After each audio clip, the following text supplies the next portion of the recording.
साबिर साहब ये बताइएगा कि इस वक्त जो मशरिक़ वस्ता की बदलती हुई सूरत हाल है, इस पर पहले तो अपना तज्जिया पेश कीजिए, फिर मैं आपसे सवाल करती हूँ कि ये जो हालात अब बदल रहे हैं इसका फ़ायदा नुकसान तो अपनी जगह, लेकिन जो स्ट्रैटेजी प्लान की है इजराइल ने उसको आप कैसे देखते हैं? और इस वक्त जो पैलेस्टाइन है उनकी ज़ाहिर जो ग्रीवेंसेस हैं और सदियों से हैं और वो जो जंग जारी है मुसलसल बुनियादों पर, इसका आपको लगता है कोई हल की तरफ जा रहे हैं अब या कुछ और मसाइल इसमें पैदा हो सकते हैं? बिस्मिल्लाहिर्रहमानिर्रहीम। अस्सलाम वालेकुम। जी बिल्कुल, आपने जो बात की है मैं इसको यहाँ से शुरू करना चाहता हूँ कि गुज़िश्ता चंद दिन पहले ही इसराइली हुकूमत के जो वज़ीर आज़म है नेतन्याहू, उन्होंने अक़वाम मुत्तहिदा के अंदर एक मैप दिखाते हुए कहा था कि न्यू मिडिल ईस्ट बन रहा है। और न्यू मिडिल ईस्ट बनाने के लिए उन्होंने कहा, जिसमें वो नक्शा दिखाया था उसमें फ़लस्तीन का कोई वजूद नहीं था, और साथ ही साथ जो अरब ममालिक थे उनको दिखाया था कि वो बहुत उनके क्लोज थे और उनका बड़ा रिलेशन और दोस्ती और मोहब्बत और भाईचारा दिखाया था।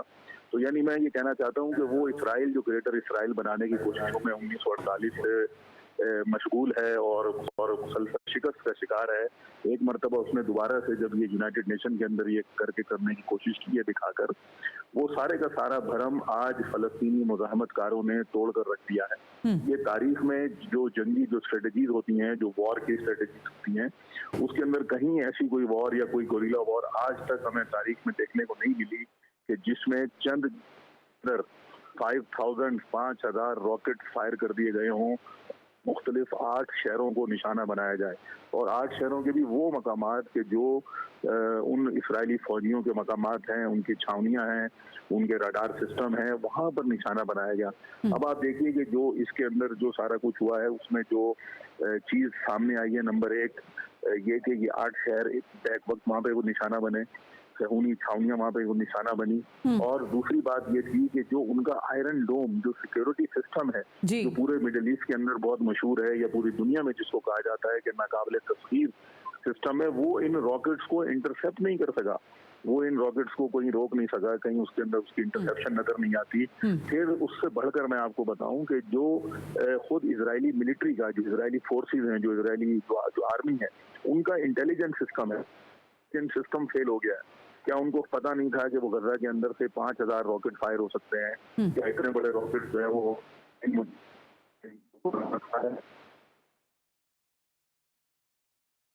आपकी आवाज जो है हिलाकर रख दिया है। हाँ। पूरी वर्ल्ड पॉलिटिक्स को उन्होंने हिलाकर रख दिया है, और एक ऐसा नाकाबिले यकीन कारनामा है जिसको हम मामूली नहीं कह सकते, बल्कि ये गैर मामूली सूरत हाल है। हाँ।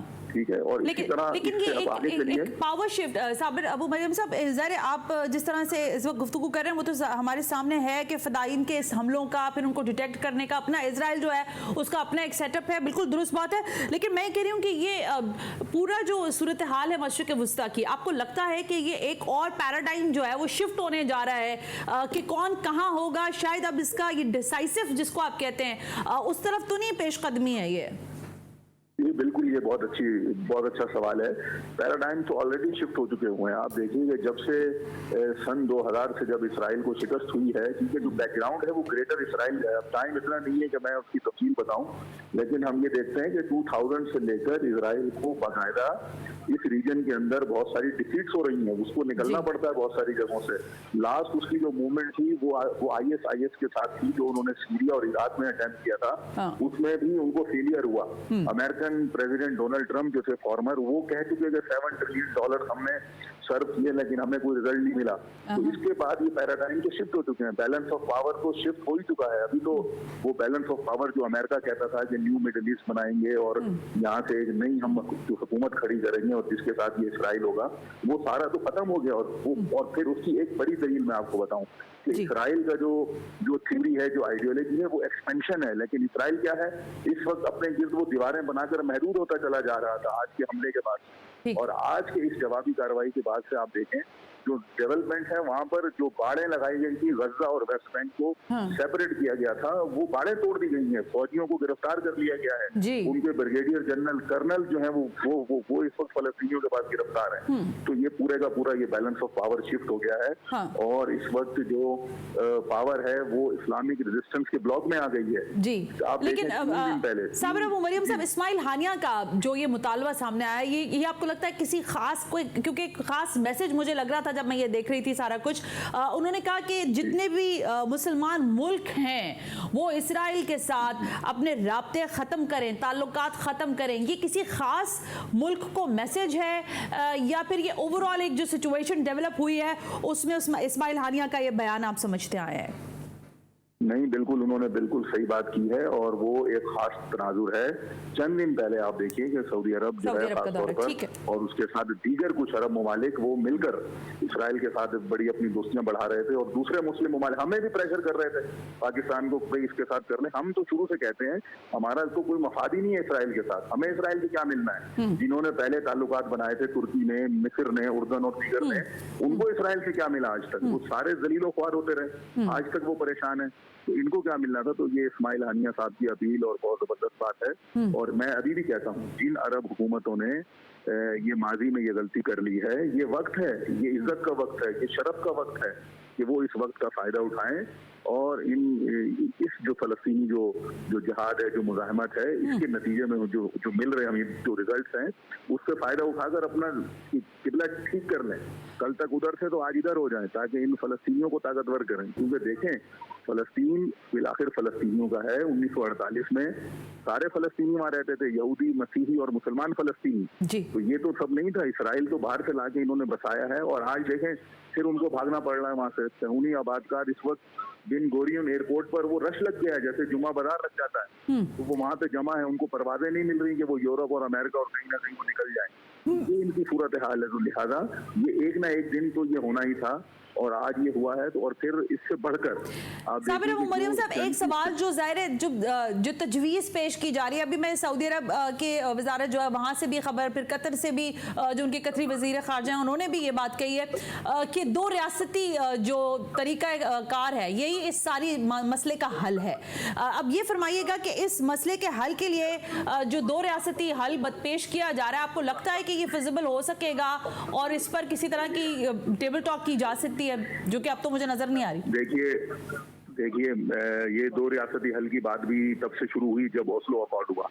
ओस्लो अकॉर्ड में कहीं ऐसा नहीं कहा गया कि भाई दो रियासतें बना दो, बल्कि ये कहा गया था कि जो 1967 में इसराइल ने जो इलाके मजीद ऑक्युपाइड कर लिए उनको छोड़ दे, पीछे हट जाए। तो वो इसराइल उससे पीछे नहीं हटा, बल्कि उसने आज तक आबादकारी, आप इसको अच्छी तरह देख रही हैं, मीडिया की आपकी जो बहुत अच्छी वो आपकी नॉलेज है, इसराइल मुसलसल आगे बढ़ता रहा, उसने तो उस पर अमल नहीं किया। तो आज हम ये कहते हैं कि इसराइल जो गासिब रियासत है वो ये नहीं चाहती कि कोई दो रियासत या लोगों, तो पूरे का पूरा फलस्तीन वो कैप्चर करना चाहते हैं, पूरा ऑक्युपाइड करना चाहते हैं। तो ये फार्मूला मैं ये समझता हूँ कि इस वक्त ये एक डेड किस्म का फार्मूला है जिसको जिंदा नहीं किया जा सकता।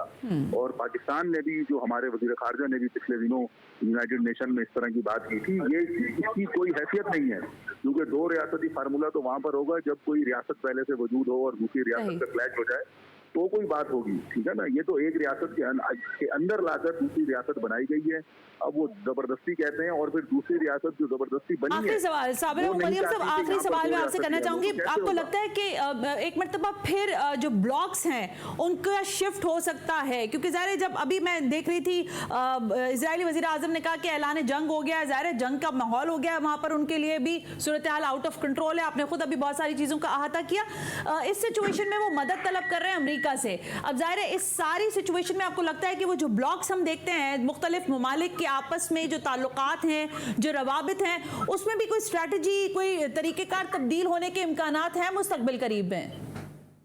देखिए मुझे नहीं लगता कि इसराइल कोई बहुत बड़ी कार्रवाई कर पाएगा या कोई इसका जवाब दे पाएगा। वो इसलिए कि इसराइली सोसाइटी बहुत बड़ी डिवीजन का शिकार है, उनकी मिलिट्री के अंदर बहुत बड़ी डिवीजन है, उनकी पॉलिटिक्स डिस्टर्ब है, 4 साल में 3 हुकूमतें बन चुकी हैं, डेमोक्रेटिक सिस्टम पूरे का पूरा कोलैप्स हो चुका है उनका, और वो नस्ल परस्ती इस हद तक बढ़ गई है कि यूरोपियन ज्यूज और अमेरिकन ज्यूज और इसी तरह जो है वो दूसरे इलाकों से आए हुए ज्यूज, काले ज्यूज, सफेद ज्यूज, ये बड़े झगड़े हैं वहाँ पर। एक बिल्कुल ही डिवाइडेड सोसाइटी है वहाँ पर। ये इनके बस की बात नहीं है कि ये अमेरिका के साथ मिलकर यानी सिचुएशन अब इजराइल के हाथों से निकल गई है। हाथों से निकल गई है क्योंकि 40 फौजी इस वक्त इसराइल के, बिल्कुल ठीक है, ये इन मुजाहिदीन के पास हैं। ये कैसे उनसे ये लड़ाई करेंगे? इनके ब्रिगेडियर, इनके कर्नल, मेजर उन्होंने गिरफ्तार कर लिए हैं वहाँ पर। ये कैसे लड़ाई करेंगे? कौन से हमले करेंगे? अब इनके हाथ में चीजें नहीं है, बैलेंस और सारा पावर और शिफ्ट सारा जो है वो सारे का सारा इस वक्त जो ब्लॉक है वो इस्लामिक रेजिस्टेंस के हाथ में है। और आपको एक और बात मैं बता दूं कि लेबनीज रेजिस्टेंस ने भी वहां से अपनी चीजों को एक्टिव कर दिया है। जो लेबनीज और पैलेस्टीनियन बॉर्डर हैं, अभी जो लेटेस्ट वहां से न्यूज आ रही है वो उन्होंने हिजबुल्लाह ने भी हमास के साथ राब्ता करके अपने सारे जो चीजें हैं उनको उन्होंने एक्टिवेट कर दिया है। और किसी भी हमले की सूरत में, किसी भी कार्रवाई की सूरत में ये जंग जो है वो कई इलाकों तक फैल जाएगी और जो इसराइल के बस की बात नहीं है इस वक्त।